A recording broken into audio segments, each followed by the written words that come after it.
Hi, it's Anne. Thanks for stopping by. Well, we're here for the grand finale of our Letter of the Week series. We started this in April, drawing random letters of the alphabet and using those letters to inspire different creative and unusual projects for our junk journals. And wouldn't you know, out of 26 weeks, our very last letter is A. And you can see what we're going to do today. We're going to be making some apples. But we're also in for the letter A, Anne is going to be answering almost anything. You have sent in some wonderful questions. I'm just going to kind of walk through how we're going to do these little apples, and then I'm just going to get to your questions, and I'm just going to mass make a bunch more apples. So let's start with how we're going to do these. These, I've seen pictures of these on Pinterest before. I have kind of created them so that they have a little bit of dimension, almost like butterflies' wings here. You can certainly glue them down. You don't need to stitch down the middle, but I have done so just because I like the look of that. So there's lots of different ways that you can do this. But you don't need a template or a die cut.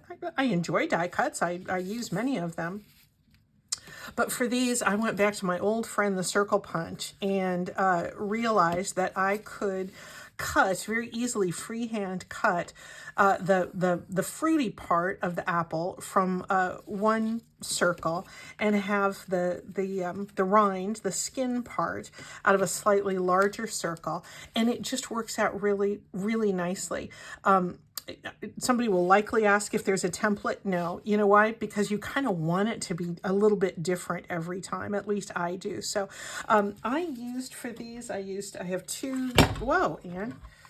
Two circle punches. I have my 1 3/4. That's a Stampin' Up! Punch. And I have a 2-inch circle. I think EK Success makes this very same kind. I don't know. But again, you do not need fancy punches. You can draw around the bottom of a juice glass and get your circles to be perfectly acceptable that way. And besides, we're going to be altering the circle shape anyway. So let me set these apart. I thought this is a little belly band. I thought that would be cute in a whimsical journal, a little pocket. You're not going to want these, if you do choose to leave the ends sort of floppy. You're not going to want to put them on a tag that goes in and out of pockets or underneath a belly band. But to be on top of those things is fine. You just don't want to, in any place where they're, going to be catching. Anyway, let me set these aside, and we'll be putting some more together. And I'll pull out a few of my Fruity Flesh neutral excuse me, neutral, the slightly smaller circles. And I just used random offcuts of scraps of cardstock. I've got a couple playing cards in here. Not certain how that'll work, but we're just going to make a bunch of them today while we talk. Let's begin by folding these in half. We could, again, call this the circle channel because I use so many circles here. But, you just can't beat them for versatility and getting you started on a shape. I think that's one reason I like working with punched out circles so much is that, they just lend themselves to, with just a slight alteration. They're an easy gateway to more complex shapes. Not that an apple is a complex shape, but okay, I've got my little 1 3/4-inch coffee dyed paper here, that little circle. And I'm just going to nip off this edge here. I'll kind of bring that up. And I'm going to kind of turn in to shave some of that curve out. And as I approach the top, I'm going to turn it down and make a cleft, not as deep as a heart, but just a little bit deeper at the top. And apples come in all kinds of different shapes. The next thing I do is I check it. I'll probably be using this side. That's probably okay, but I think I might, what if I wanted to make this a little more tapered? I'm going to come back in and correct the shape a little bit to make the base a little narrower. And I might just as easily have left that the same way. That's a fairly decent apple shape there. And the more you practice, the better you're going to get at it. What shall we use for our peel? What would be appealing? Maybe this kind of orangey one. This is what I've been doing. I've been taking my larger circles. If they're stripes, I don't fold on the stripe. I like them a little bit skewed. So just folding that one. And then I put my little fleshy fruit part, line those two folds up, and then I just cut again slightly away from my neutral piece. And I've already determined that that's a shape that I like. So that makes it a really easy cut. And then these two are just going to layer on top of each other. I'm going to ink, and I'm going to just set these aside. I have really been enjoying the look with just that little bit of machine stitching, so I'm probably going to do mine that way. I'll make a batch and, you know, go off to the sewing machine and return.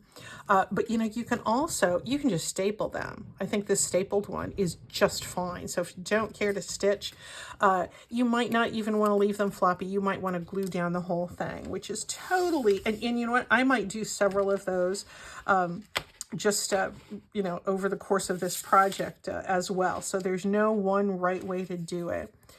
And I do like inking the edges. My fingers are going to get pretty inky with this.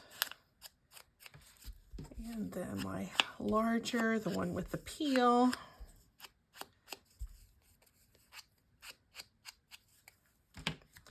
And then I haven't been gluing them together at all. I've just been doing the join only with the sewing.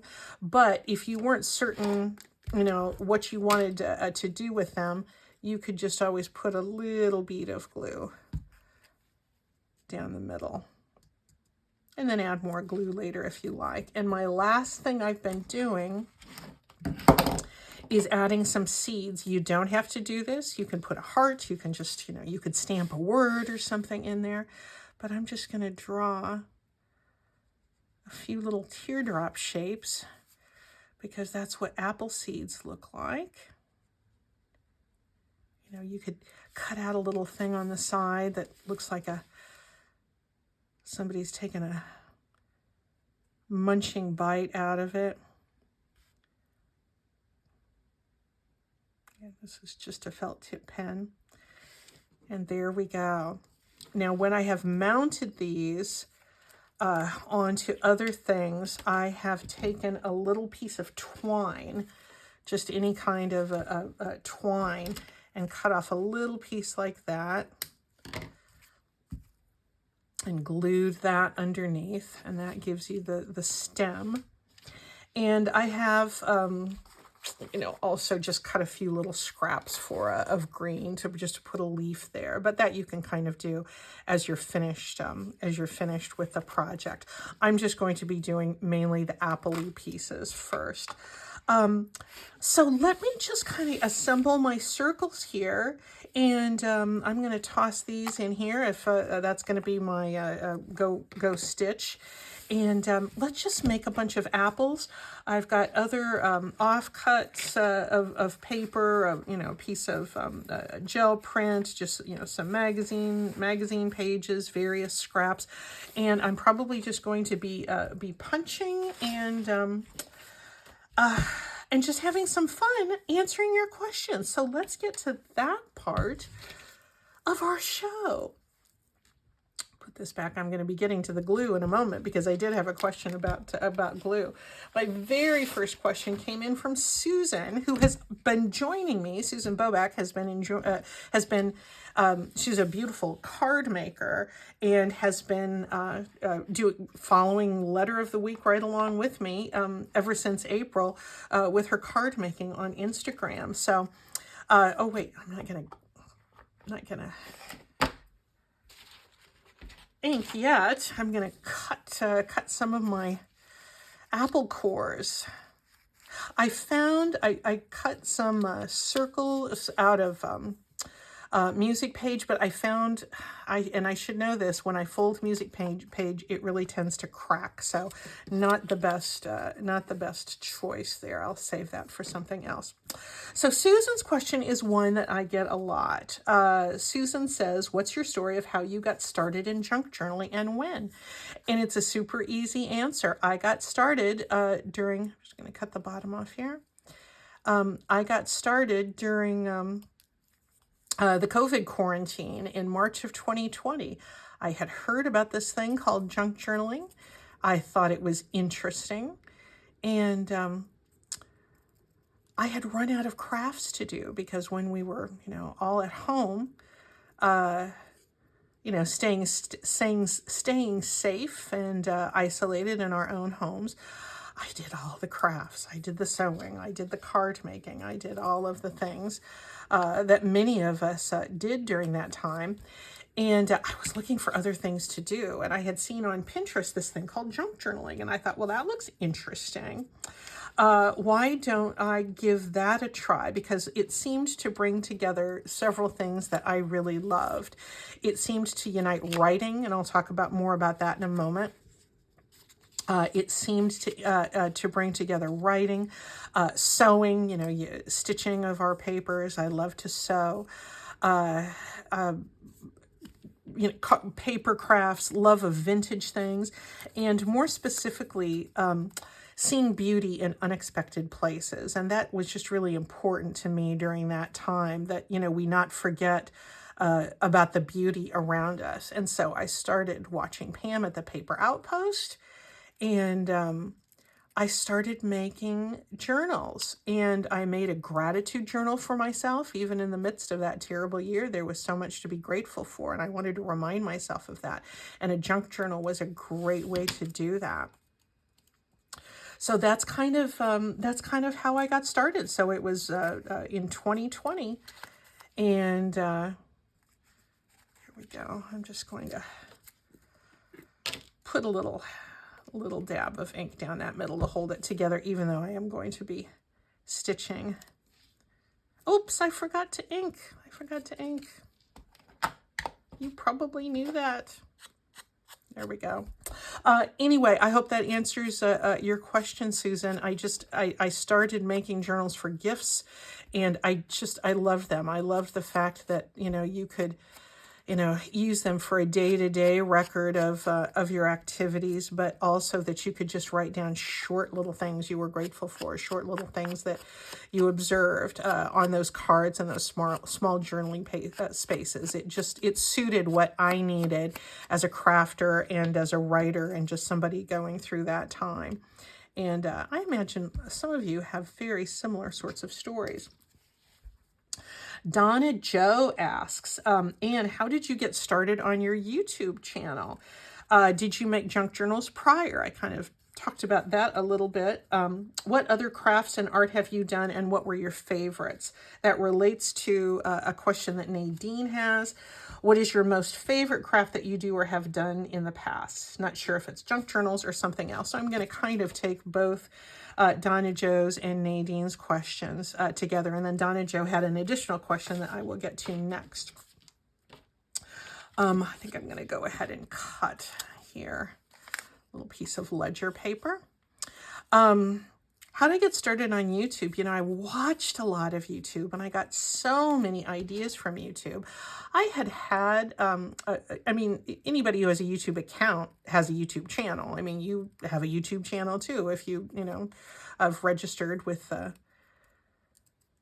your name on your account. I had used it occasionally, never with an eye towards getting viewers or anything. I mainly used it as a way, one, to participate in challenges that other YouTubers were doing. I particularly enjoyed Defemember and the Junk Journal July and Junk Journal January challenges. And it was fun to occasionally do a little something as part of those challenges. And then, post the link into you know, some sort of a Facebook group or something like that. And so I had the YouTube channel. I had done a few videos. I had the, you know, the arm, the, you know, the claw that your phone can clip into, because occasionally, you know, I wanted to send a video to, you know, to my sisters, or, you know, explain, you know, something to, you know, to my friend Connie. Connie and Peggy Jo are my wonderful crafting friends. I'm going to talk more about them in a minute. Oh, I did this without putting my little template there. There we go. Anyway, so I had the YouTube channel, and I had a little bit of the equipment. And I don't know, I just, Connie's husband, when we went on vacation together in early 2023, he said, "Oh man, I've seen your, you know, your things you've posted on YouTube." And again, it was just those very few little things that I wanted to share with, you know, a limited audience. But he said, "You should do more of those. You know, those are good." And my thought, you know, I had thought about it because I enjoy participating in social media spaces. I think it's really fun. I love the sharing of ideas. But I never thought that I would have enough ideas to keep up a YouTube channel. I mean, I was absolutely certain I would never have enough ideas to do it on the regular. And I still don't think I could do it like every day like Gail does. But I thought, well, maybe I'll do it once a week. I mean, who, you know, it'll just be fun. I mean, there's no harm. You know, it doesn't cost you anything to get started. I'd already spent the, you know, $12 on the phone holder to attach to my my desk, and you know, so I thought, okay, I'll do it. Well, lo and behold, I started getting views, and that totally surprised me. And then I started getting more ideas, and I found, like with almost any creative endeavor, the more you do, the more ideas that that you tend to get. I'm gonna punch a few more circles here because I like the ones that have the numbers on them. So that's kind of how it began, and that was in the fall of 2023. And I just have kept up with it. So I had made junk journals for several years before I started the YouTube channel, and that's kind of how it got started. As far as other arts and crafts that I've done, yeah, I've done all of the sewing things. I've been a quilter. I still sew. I still make cards. Card making was probably my most significant gateway into paper crafts. And I started that because my friend Peggy Jo was a card maker, and I saw some of her beautiful cards she made, and I thought, oh gosh, those cards are really special. And Connie Jo and Connie Jo, well, Connie is Connie Jo, but Peggy Jo and Connie and I we were all friends in the same quilting guild in Corning, New York, and I just was just enchanted with Peggy Jo's cards. And then Peggy Jo and Connie and I started going to, you know, little card making classes and workshops and things like that. So that was really, you know, the card making and the quilting, those were really the crafts that I did in a really big way. You know, I knit, I still knit. You know, I crochet a little bit. You know, if there's almost anything to do with any kind of craft, I will do it. But I would say probably, you know, did I have a favorite? Probably quilting certainly was a big part of my life in, you know, the early aughts, I guess. But then, you know, then it became card making. I think I liked card making and paper crafts a lot more perhaps than some of the other things because they were quick. You know, you could sit down with a few supplies and make a card to send to your friend, to send to your, you know, your sister on her birthday, to send to, you know, your cousin who's retiring. You know, you could do those so quickly, and they were meaningful. And again, that, you know, the writer in me always liked writing personal notes, and so I enjoyed sending cards and writing the notes. So that's sort of how that came to be. let's see, back to Donna Joe's other question. She asked what was my main career. I was a writer. I worked for companies doing employee communications, writing lots of web articles, business communications. I wrote executive speeches. I wrote press releases. I wrote marketing materials. I wrote lots of internal communications, employee messages, and things of that nature for several different companies. Before that, I was in the newspaper business when locally owned independent newspapers were a thing, and that was my degree. My undergrad degree was in journalism, and that was my first job out of college was as a newspaper writer. So that was my main career. I was always in communications. I was always in using words in ways that could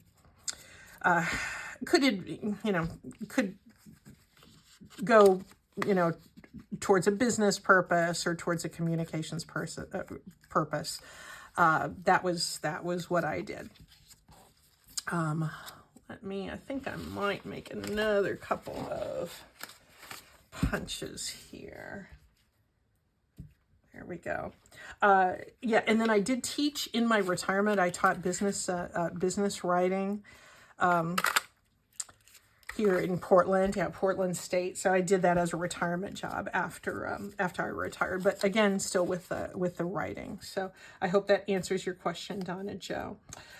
Sandy asks, do you ever go to crafting meetings locally? Sandy is from Woodland, Washington. She has a crafting group that tries to meet monthly, sometimes with a project or just work independently on our own projects. The camaraderie is wonderful. I absolutely agree with you, Sandy, and I am so glad that you have that in your life. I mentioned, dear Connie and Peggy Joe, we met going to quilting meetings, quilt guild meetings, and that was such a that was in Corning, New York, and that was such a special time of my life. It was, work was, I was lucky I had a job that I really did enjoy, but it was very stressful in a lot of ways. Business conditions were very challenging. I'm going to shave this one down a little bit more. As they are in any sort of, corporate environment, you have up times and you have down times, and writing, I often had, really difficult messages to help the company communicate to its employees if we were going through layoffs, if we were going through cutbacks, through any kind of a challenging time. The writers were in there trying to, develop the communication strategy and figure out what kind of, how do we tell people this news that might not be so good? There was often news that was very good too. I mean, those were joyful times, but it was often difficult and stressful. And going to those crafting meetings and those quilt guild meetings and being around wonderful, creative people and just fabulous women like Peggy Joe and Connie, that was a really, really important part of my life. I have not kept that up. I still, get together over video with Connie and Peggy Joe frequently. We all live in different cities now, but we've kept up our friendship and we've kept up our ability to craft with one another over video chat. But I have not found, nor have I really actively sought other group crafting venues. I did when I first moved to Portland about 11 years ago. I thought, I used to really enjoy quilt guild meetings. And Portland is a great city. Of course it is. It has, this way. I thought there's quilt guilds here, looked them up online, and I went to a couple of guild meetings and I enjoyed them. The people were really nice, but they also, this sounds weird, they also made me really sad, not because of what I found. I mean, they were lovely, but I just missed my friends. And I thought, maybe that really special time that I had at guild meetings, sewing together, going to guild quilting retreats and doing my, card making classes and crafting. We would have all day get-togethers just at one of our houses with Peggy Jo and Connie, and those were so special. It became clear to me I was never going to be able to replicate that time. So I just did other things.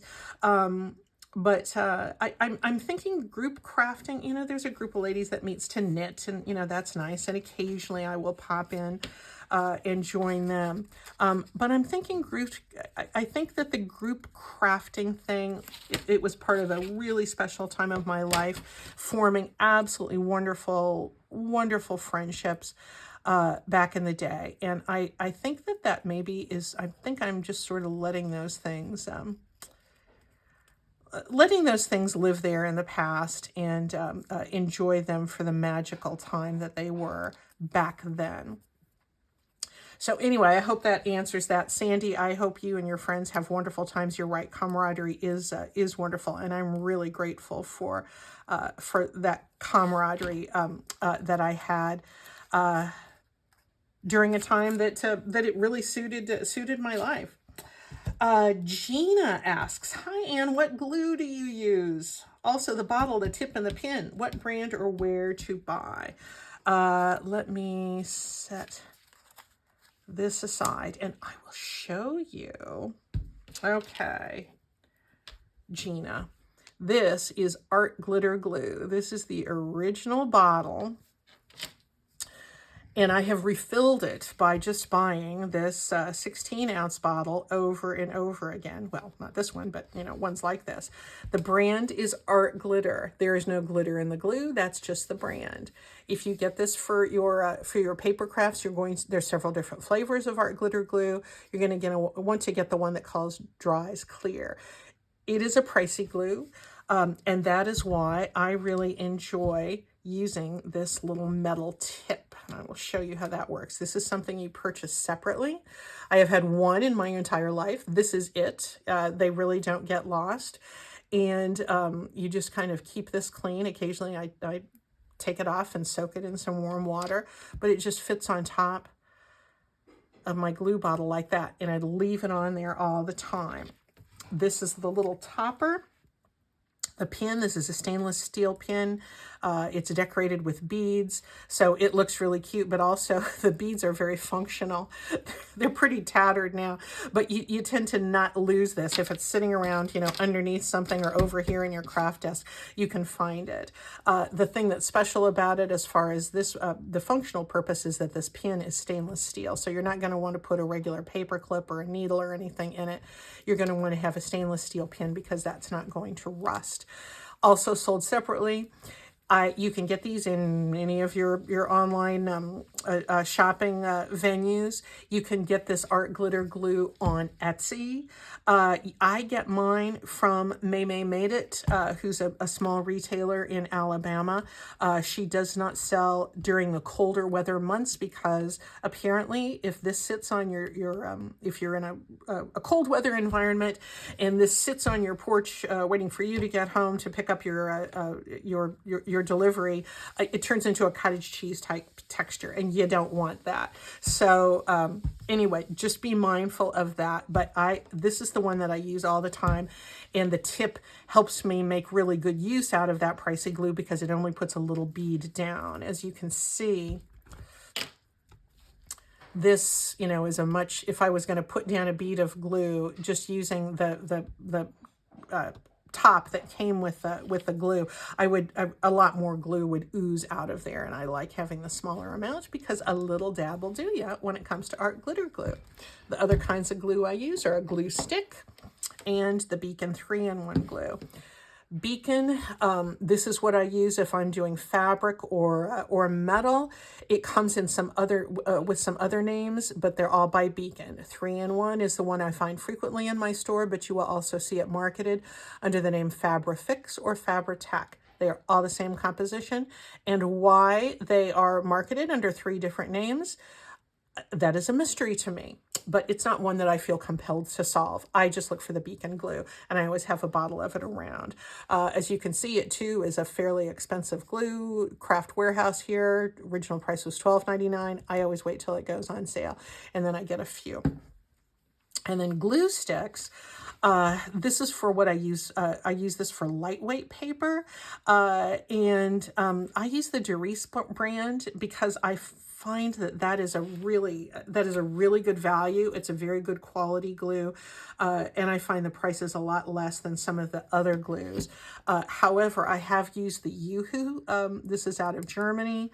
I have not checked to see what the tariff situation is on Yoo-Hoo lately because I started to stock up on that earlier this year, and then I discovered Doris, and I feel I'm really stocked up on this now. And I feel like this is going to be the glue for me in terms of the value. So I'm happy with the glue stick. I get the 40-gram sticks, and they just work really nice on thin papers. I have a couple of other kinds of glue. You know, I've got the, the Elmer's. You saw me use that the other day. I use that mostly as a solution if I'm going to, mix it with water. I also use, tint it with coffee or something for some sort of stiffening purpose. The inexpensive Elmer's glue or even a dollar store glue will be good to have on hand. Some people like to use a hot glue gun. I have one, but I rarely use it, and I also use Mod Podge. But really, these three glues are, these will get me through my crafting day without any sort of crisis. So I hope that answers your question, Gina. I get asked that a lot, and that's sort of the long form question, the long form answer. Then let's see, our lovely Marcia, who gave us the wonderful idea about the paper, the flowers made out of the cotton facial cleansing rounds the other day. I can always look forward to hearing from Marcia. And Marcia asked me, in typical thoughtful style, and what does art mean to you? And that's a really thoughtful question. So I'm really going to be pondering. I have been pondering that ever since Marcia asked that the other day. I suppose there is sort of an academic explanation or definition of art versus craft. I think of what I do mostly as craft. Because I focus a lot on technique and a little less on creative expression, although there is an element to art to it, I guess. Most art critics, art experts will say that art focuses on creative expression without regard to, the process or the material or the function. And, of course, art is about a lot more than, things that can hang on the wall. Art is music and dance and photography and any number of other forms of expression that capture our creative spirit. And I think, when I think of art in that way, what it means to me is the chance to truly be in the moment, to not worry about making something functional or making something useful or following a specific technique. Art is truly about expression and can make you as the creator or you as the beneficiary, the absorber of the art, the audience member at the ballet, or the museum goer, or the listener to music. If it makes you stop and be in the moment and just appreciate the creative expression that the artist has made, whether the artist is a painter or a musician or a singer or a dancer or a photographer or any of them, a chef, that kind of creative expression that just takes your breath away and makes you just stop and enjoy that moment and that, that creative spirit. That is what art means to me. Being able to have those moments where where you just stop and you just enjoy and you just marvel at the gifts that this artist is sharing. You know, whether, and sometimes perhaps the artist is nature itself. And it's that's sort of a philosophical way of going, of thinking about that. But, you know, art brings that out in all of us, doesn't it? True art. I don't believe in segregating or compartmentalizing art, you know, fine art versus high art. I mean, you know, occasionally you hear me say, you know, this is not great art here, people. That's not to denigrate what I do as a craft, but it is something I think about, and I think of myself as a crafter, but I think that those moments of where we can just appreciate something for the creative expression is something that should never be lost on us. We shouldn't denigrate ourselves and say, oh, you know, we're just crafters, because putting something, adding some creative expression into what we do as artists is something that is well worth doing as well. So anyway, thank you so much always, Marcia, for your thought-provoking answers there. Let's see, I'm going to skip to something that my dear friend Julie Torrens asked. Julie is a wonderful artist, and she asks, what art supply or tool that you purchased turned out not to be a favorite or did not work out the way you pictured? What a great question. Buyer's remorse. I don't buy really a whole lot. You know, I get a lot of stuff free. And if you're a junk journaler, you probably do too. You know, people are throwing away the books. You are, you know, rescuing things out of your recycling. I get a lot of things at estate sales too. And you know, so that is purchasing. But because you can get things so inexpensively and so readily at estate sales, I do have to watch out for potential buyer's remorse. And pursuant to Julie's question, I have occasionally picked up things at thrift stores or perhaps an estate sale that I feel, you know, oh, this is just such, you know, this was such a good deal. I can't pass this up. This pad of scrapbook paper is, you know, 50 cents. I'm going to get that. But maybe it's colors that I don't really use. Maybe it's a whole bunch of pastels. Maybe it's a real, like an early 90s sort of vibe to it. You know, maybe it's something I wouldn't ordinarily buy, but I bought it only because it was a good deal. Big mistake. Big mistake. That just is something I feel like we just shouldn't get ourselves in the trap of doing, because invariably I will bring those things home and they just won't go with, you know, what am I going to do with, you know, pale, you know, this pale pink paper that has sort of, you know, like little kitten designs. I mean, I don't do that often because I've gotten myself out of the habit of doing that, but it just, it's always, you know, it's always a temptation to get things because they're inexpensive, and without really stopping to think, you know, did I make the right choice here? I've been eager to use this piece of painted paper for a while, so this actually feels good to be making some apples out of this. So things that are not the colors or the style I would normally use that I pick up just because they were inexpensive, those are regrets.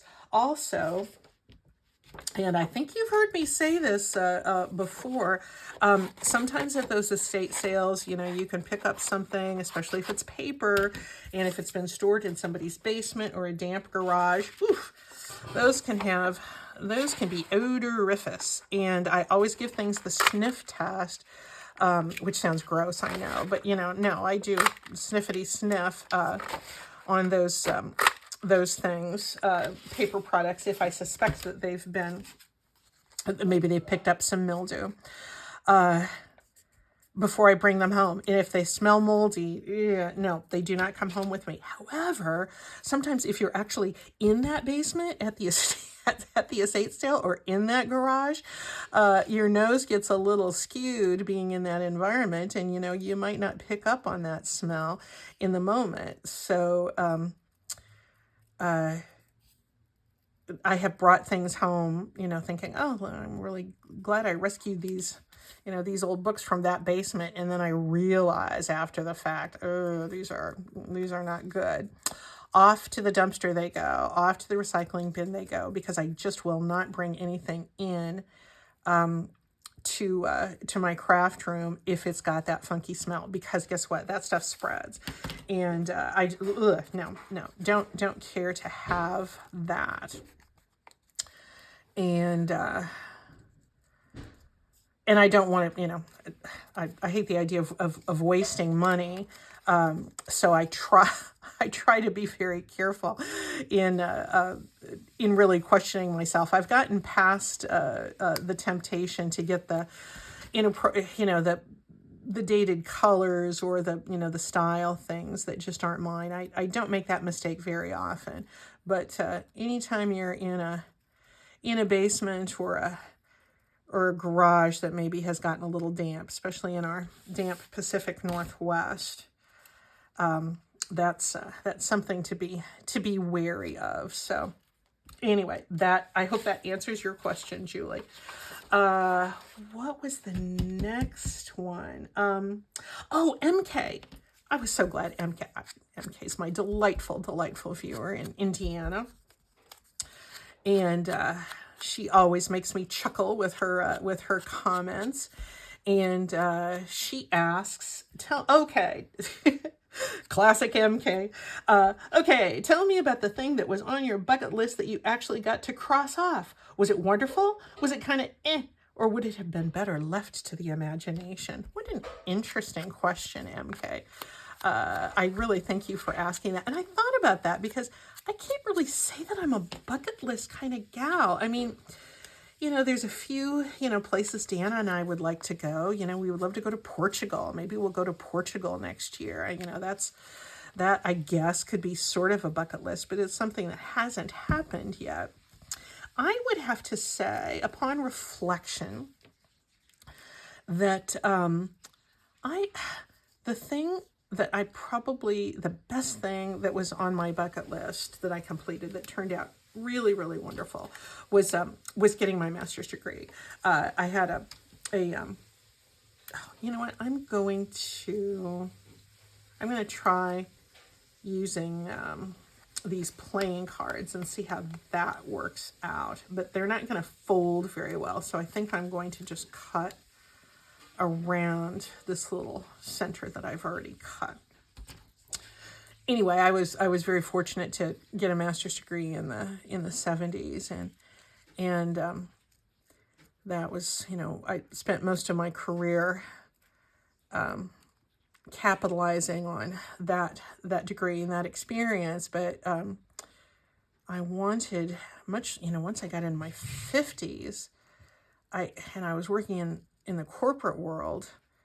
I really wanted to be, well, I guess I was in my 40s when I started, because it took me a long time to finish graduate school. But I just went part-time at night, and I was working for these companies as an employee and a business communicator, but I wanted to understand more about the business itself and not just being, the one taking notes in the room, but the one kind of understanding, what was going on operationally. And so I thought, wow, I think I'm going to go to business school. So I went at night, and, then I changed jobs and changed cities, and it took me a long time to kind of get through the whole thing. But I did. I had a 10-year hiatus from the time I attended grad school, I guess maybe 3 years, part-time at night. And then I changed jobs, I changed cities, and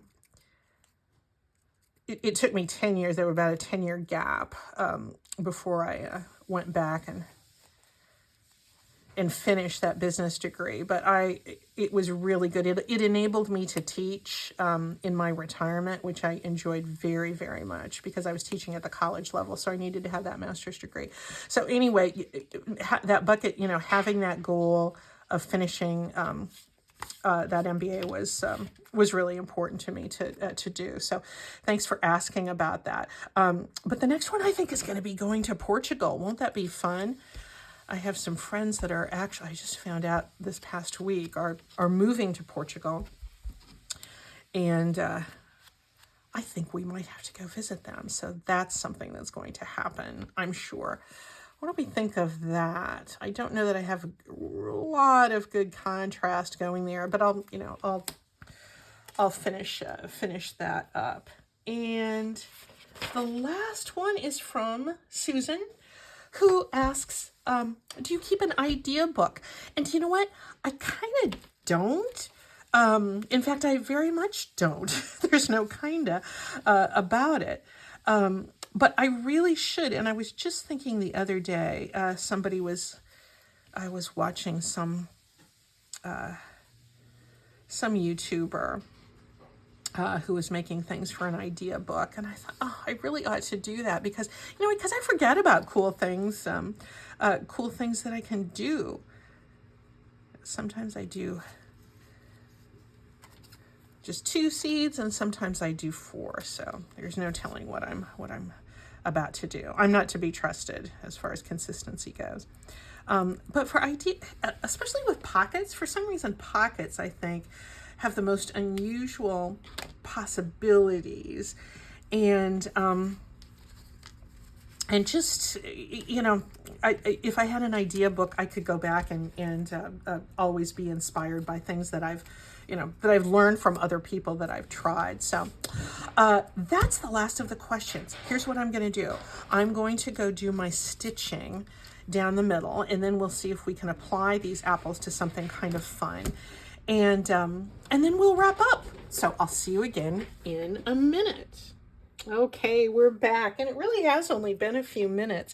It took just a little bit for just to go through and stitch these together. I did wait a few minutes for the glue to fully dry because you want to be careful not to put damp glue through your sewing machine. But I think these belly bands turned out to be so cute. They'll look great on a journal page. Here was a little pocket that I had made out of a page from an old cookbook with apple recipes, and so that's a nice little embellishment there. Had a couple of fails. The one out of the playing card, yeah, no. Trying to draw the seeds on there, it just ended up looking like an angry face, so that was a fail. And I had another, this happens occasionally on the sewing machine where the bobbin gets all bunched up. It didn't have anything to do with the glue. It just happens sometimes. So sacrifice that to the cause. But these are just so easy to glue down. You just put a little bit of twine. You could put a little scrap of paper too, but I think the twine is a cute, natural looking material for the stem. And then I just cut it, a couple of little teardrop or leaf-shaped pieces of paper out of a scrap of cardstock, and just tucked those in because I just felt like they needed a little leafage. That stem was just a little too long. So I think these belly bands are going to be super cute. And thank you for all your wonderful questions, and thank you for being part of this fun Letter of the Week series. We are now going to retire our bag that we've been drawing letters from these past 26 weeks, but I am going to fill out our log here. I think I forgot to do this last week with the zigzag pockets, or was it the week before? Anyway, we have everything filled in, and isn't it funny that here we would be doing A, and I'm going to say apples, and Anne answers almost anything. Thank you so much for being part of the Letter of the Week 2025. I wish you good crafting. I wish you many unconventional and unexpected ideas. And I will just see you in the next video. Thank you so much, guys. Bye-bye.